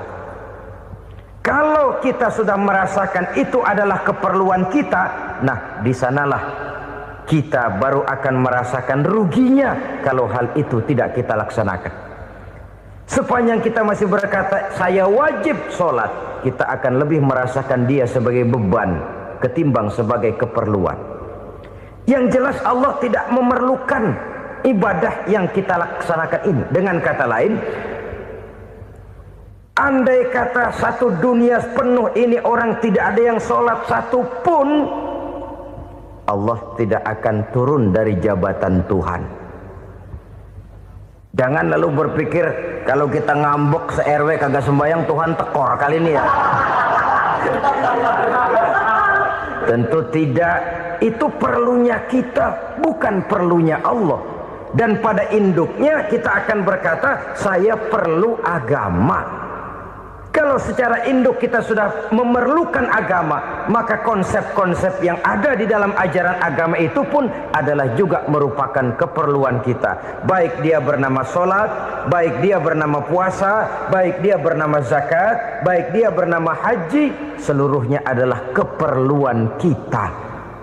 Dan sesuatu yang kita perlukan apabila tidak kita laksanakan akan melahirkan kerugian di dalam kehidupan. Jangan heran kalau kita membaca riwayat perjalanan hidup para salafus soleh, orang-orang soleh. Ada yang tahajud sampai 100 rakaat, ada yang sholat malam kakinya sampai bengkak. Kita sekalinya bengkak biri-biri. Ada yang sholat membaca surah dalam Al-Quran sampai khotam Quran. Kok mau? Mereka sudah merasakan itu keperluan. Itu saja soalnya. Satu saat pun jikalau kita merasa bahwa itu keperluan saya, kita pun akan melaksanakan seperti itu. Keperluan saya dalam kehidupan. Inilah yang kedua. Yang ketiga, orang bertakwa yang akan meraih kemenangan itu, wa mimma razaqnahum yunfikun. Mereka membelanjakan sebagian daripada rezeki yang diberikan Allah kepada mereka. Mereka infakkan di jalan Allah. Ada satu dialog menarik. Satu hari seorang anak muda bertemu dengan seorang kakek-kakek yang sudah dikenalnya baik. Bertanyalah anak muda ini, "Kek, umur kakek berapa tahun?" 15 tahun, kata si kakek. "Anak kakek berapa orang?" 1. "Harta kakek berapa banyak?" 15 juta. Si anak muda ini bengong, lalu protes, "Kok kakek bohongin saya?" "Kenapa?" "Saya tahu umur kakek 70 tahun. Kenapa ngaku 15? Saya tahu anak kakek 5. Kenapa bilang 1? Saya tahu kakek miliuner, miliaran uang kakek. Kenapa ngaku cuma 15 juta? Begini, kata si kakek tadi. Benar, umur saya 70 tahun. Tapi dari umur yang 70 tahun itu baru 15 tahun terakhir ini saya merasakan ibadah kepada Allah. Meninggalkan maksiat, jauh dari segala macam munkarat. Maka yang 15 tahun inilah yang benar-benar saya rasakan sebagai umur saya. Benar anak saya 5, tapi yang 4 susah diatur. Cuman 1 rasanya nih yang bakal jadi si buah hati belahan jantung berlanjut cerita penerus sejarah. Cuma 1 ini yang saya harapkan, yang akan jadi anak soleh, yang akan membuat saya menerima pensiunan pahala. Kalau yang 4 apek dah, nggak ada harapan. Yang satu nyekek botol mulu. Oh begitu. Iya. Lalu kenapa kakek bilang harta kakek cuma 15 juta padahal saya tahu kakek uangnya miliaran, depositonya banyak? Ya karena 15 juta itulah yang saya ingat yang pernah saya belanjakan di jalan Allah. Saya merasa itulah harta saya yang sebenarnya. Yang miliaran yang saya simpan di bank kelak kalau satu saat saya mati akan jadi rebutan di antara anak-anak saya. Iya kalau anak saya soleh kayak yang satu ini. Kalau yang 4 tadi udah tulen dia bakal berantem dah berebut tuh. Jadi 15 juta yang saya belanjakan di jalan Allah inilah yang saya merasakan benar-benar harta saya yang sesungguhnya. Dialog ini patut menjadi bahan renungan kita bersama. Diberikan kita umur 40, 50, 60, 70, 80. Berapa tahun dari umur yang diberikan itu yang jalan mulus, yang kita gunakan untuk melaksanakan ibadah? Banyak harta kita simpan di bank, di lemari, di dompet, di tas. Tapi berapa yang sudah kita depositokan di jalan Allah yang akan menemani kita di hari kita kembali nanti? Maka orang bertakwa yang akan meraih kemenangan, wa mimma razaqnahum yunfikun, mereka membelanjakan sebagian dari rezeki yang diberikan Allah di jalan Allah Subhanahu wa ta'ala. Ma'asyiral muslimin rahimakumullah.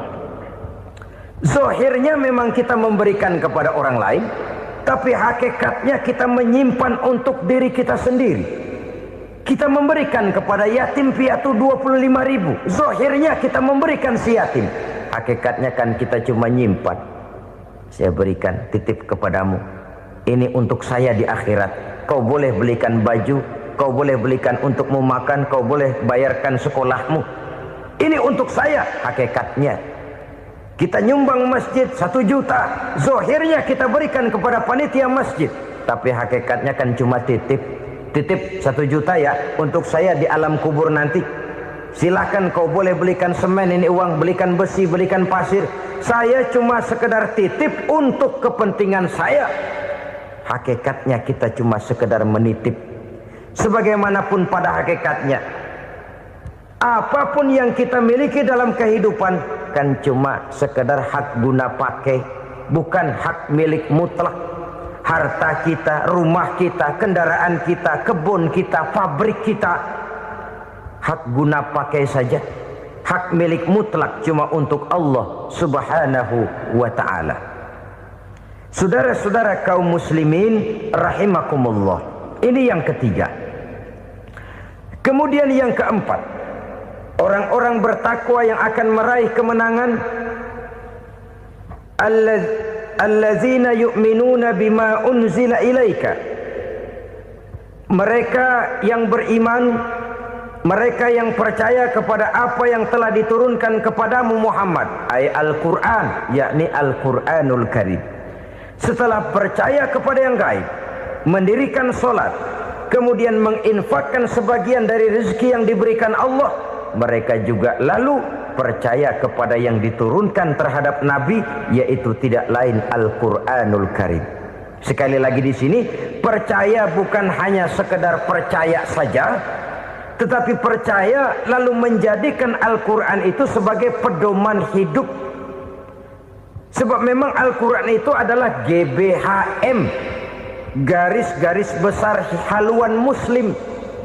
Apa yang harus kita lakukan, apa yang harus tidak kita lakukan, bagaimana mestinya kita bertingkah laku dan berbuat, seluruhnya tercantum di dalam Al-Quranul Karim. Itu sebabnya ketika satu hari Aisyah ditanya bagaimana akhlak Rasul, beliau menjawab, kana Rasulullah sallallahu alaihi wasallam khuluquhul Quran. Akhlak daripada Rasulullah tidak lain adalah Al-Quran. Jawaban simpel ini memberikan gambaran bahwa keseluruhan daripada konsepsi Quran sudah diterjemahkan dalam kehidupan Rasulullah Sallallahu Alaihi Wasallam. Karena kita tahu akhlak adalah keseluruhan dari gerak hidup manusia. Sejak ia berpribadi, berumah tangga, bertetangga, bermasyarakat, sampai kepada berbangsa dan bernegara, Al-Quran tetap memberikan sentuhan nilainya. Oleh karenanya, orang-orang yang bertakwa adalah orang-orang yang menjadikan Al-Quran sebagai pedoman dalam kehidupannya. Dan kita yakini Al-Quran diturunkan kepada Nabi Muhammad bukan merupakan produk Nabi Muhammad. Isi dan redaksinya langsung dari Allah Subhanahu wa ta'ala. Kemudian cirinya yang kelima, orang bertakwa yang akan meraih kemenangan itu, wa ma unzila min qablika.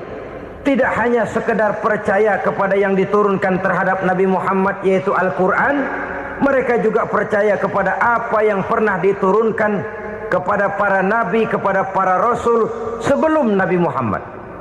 Percaya kepada adanya suhuf, percaya kepada adanya Taurat, percaya kepada adanya Injil, percaya bahwa Allah dahulunya sudah menurunkan Taurat kepada Musa, percaya bahwa Allah sudah menurunkan Injil kepada Isa, percaya Injil ada, Taurat ada, diturunkan Allah untuk Isa dan Musa, tetapi tidak wajib mengamalkannya karena kita sudah diberikan Al-Quranul Karim.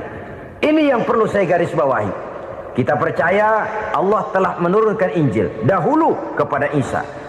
Kita percaya bahwa Allah telah menurunkan Taurat dahulunya kepada Nabi Musa. Kadang-kadang ini dijadikan dalih, dikacaukan pengertiannya. Quran saja mengajarkan bahwa orang yang bertakwa harus percaya kepada Injil, maka pakailah Injil. Apalagi kalau ayat sebelumnya ditilap, dihapus, dihilangkan, Injilnya yang ditekankan, maka akan terjadilah penekanan yang salah arah. Karena salah arah akhirnya bisa merusak dan menghancurkan akidah. Ketika Rasul suatu saat pernah ditanya orang, "Ya Rasul, bagaimana sikap kita sebagai muslim terhadap Injil yang ada sekarang?" Beliau menjawab, "La tukadzibuhu jami'an wa la tusaddiquhu jami'an." Jangan didustakan seluruhnya, jangan juga dibenarkan semuanya. Artinya, ini sudah merupakan gambaran dari Rasul bahwa dalam Injil yang ada sekarang masih ada ajaran-ajaran tauhid yang dibawa oleh Nabi Isa dan diajarkan kepada umatnya. Tapi juga dalam Injil yang sekarang ini sudah terkena intervensi dan investasi manusiawi. Karena itu Rasul menyimpulkan, la tukadzibuhu jami'an wa la tusaddiquhu jami'an. Jangan didustakan semua, jangan dibenarkan seluruhnya. Kita memang percaya Allah telah menurunkan Injil kepada Nabi Isa dulu, tapi kita tidak wajib mengamalkan Injil. Kita percaya Allah telah menurunkan Taurat kepada Nabi Musa, tapi kita tidak wajib mengamalkan kitab ajaran Taurat. Yang wajib kita percayai dan kita amalkan hanyalah Al-Quranul Karim. Kenapa? Oleh karena baik yang ada di dalam Taurat, baik yang ada di dalam Injil, tentu tercakup di dalam Al-Quran sebagai kitab terakhir yang diturunkan oleh Allah Subhanahu wa ta'ala. Dan itu wajar. Kalau seorang pejabat mau mengeluarkan satu keputusan baru, tentu dia harus meninjau keputusan-keputusan lama. Andai kata dianggap tidak berlaku, dianggap tidak relevan lagi, maka keputusan-keputusan lama itu tentu sudah dianggap tidak berlaku. Sebagian daripada aturan-aturan dalam keputusan lama yang masih dianggap relevan tercantum dalam keputusan baru yang wajib diamalkan. Begitulah hubungannya antara Al-Quran, Taurat, Zabur, dan Injil. 4 kitab samawi yang diturunkan Allah masing-masing kepada Zabur untuk Nabi Daud, Taurat untuk Nabi Musa, dan Injil untuk Nabi Isa alaihi wassalatu wassalam.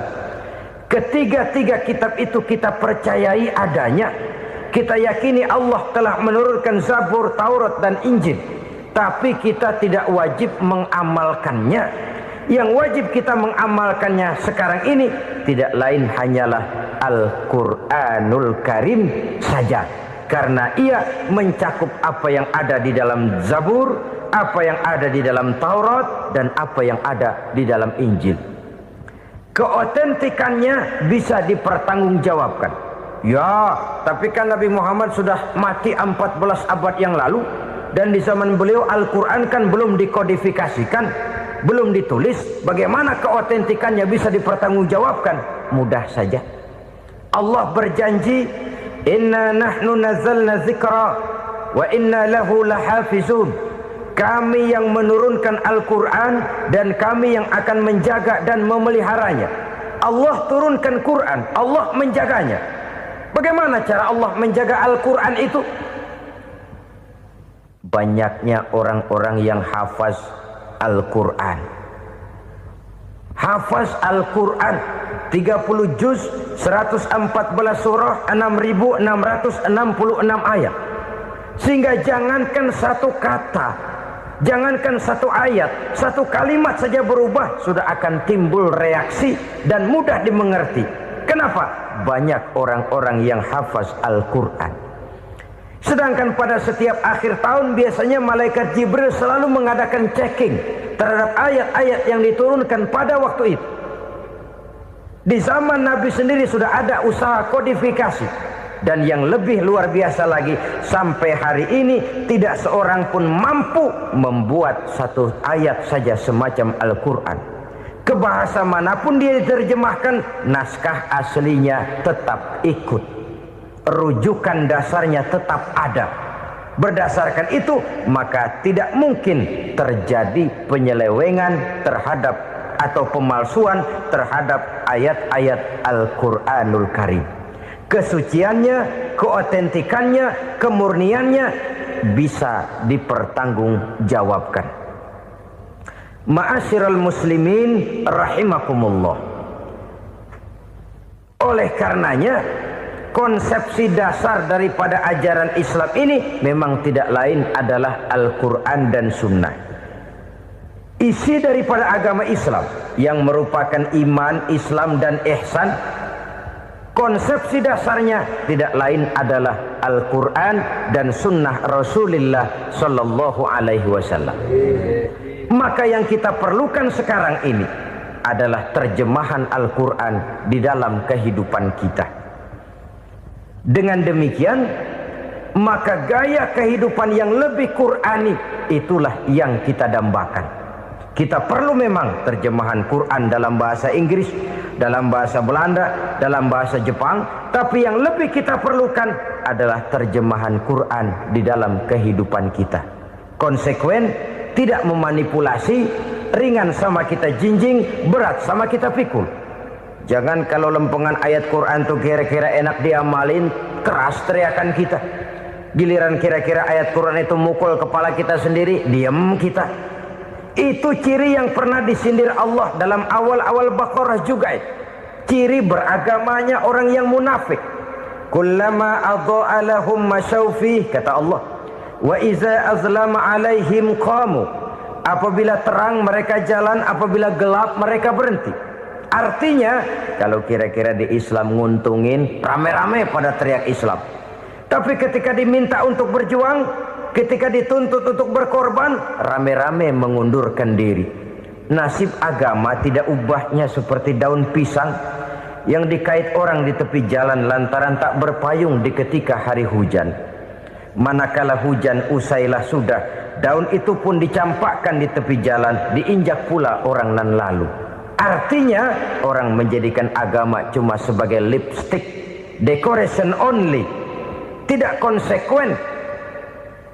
Hanya pada saat-saat kelihatannya Islam membawa keuntungan, rame-rame orang teriak-teriak tentang Islam. Tapi jikalau diminta berjuang, jikalau dituntut untuk berkorban, biasanya rame-rame juga mengundurkan diri. Jangan heran kalau mayoritas hitungan kita, tapi minoritas peranan kita. Kuantitas kita dalam jumlah, tapi dalam kualitas kita lebih sering jadi penonton daripada jadi pemain. Padahal itu sangat tidak boleh terjadi. Umat Islam di Indonesia harus bangkit. Umat Islam di Indonesia harus sadar akan keberadaannya. Tidak boleh hanya jadi penonton berpangku tangan, karena memang agama kita juga mengajarkan untuk konsekuen di dalam menjabarkan ajaran-ajaran daripada agama kita. Kita sering jatuh menjadi umat yang lemah oleh karena kita ini tidak pandai menggalang kebersamaan yang diakibatkan tidak konsekuennya kita. Diistilahkan bahwa umat Islam di dalam menggalang kebersamaannya itu harus seperti orang main sepak bola. Saudara-saudara kan tahu orang main sepak bola itu. Orang main sepak bola, kalau pertandingan belum dimulai sih silakan saja kumpul di luar lapangan, atur strategi yang baik. Tapi kalau pertandingan sudah dimulai, turun ke lapangan hijau, jangan kumpul terus. Ada sepak bola gotong royong, mundur-mundur rame-rame, depan ke depan kumpul melulu mainnya. Kalah. Orang main sepak bola itu ya harus ada penyerang tengah, harus ada penjaga gawang, harus ada strikernya, harus ada kiri luarnya, kanan dalamnya yang jadi backnya. Posisi boleh bermacam-macam, tapi yang penting saling ngoper untuk menggolkan gawang lawan. Begitulah umat Islam ini. Boleh ada yang jadi pejabat, boleh ada yang jadi pengusaha, boleh ada yang jadi petani, silakan ada yang jadi seniman, ada yang jadi penyair, ada yang jadi artis sekalipun. Tapi kalau sudah berhasil menguasai bola, jangan lupa operannya. Operan itu yang langka. Kita ini muslim kadang-kadang kalau sudah memegang menguasai bola, kalau belum mau mampus, belum mau ngoper. Nanti kalau sudah nggak punya bola, baru mau ngoper. Kalau sudah dengar-dengar mau dekat pensiun, baru mau jihad, baru mau berjuang, baru mau ngurus pesantren. Tanda tangan sudah tidak laku, memo sudah tidak dihargai, baru mau berjuang. Kemarin kemana mas? Kita tidak pandai memanfaatkan posisi. Dengan kata lain, kalau kembali kepada persoalan kita, konsekuensi kita terhadap agama yang kita anut ini belum ideal. Kita masih lebih sering berislam ini pada saat-saat yang menurut perhitungan kita membawa keuntungan. Tapi kalau diminta berjuang, dituntut berkorban, yang itu pun hakikatnya adalah untuk kepentingan kita juga. Allah tidak pernah menuntut kita untuk jihad bagi kepentingan Allah, itu tidak. Berjuang menegakkan agama Allah, apakah untuk kepentingan Allah? Tidak. Untuk kepentingan kita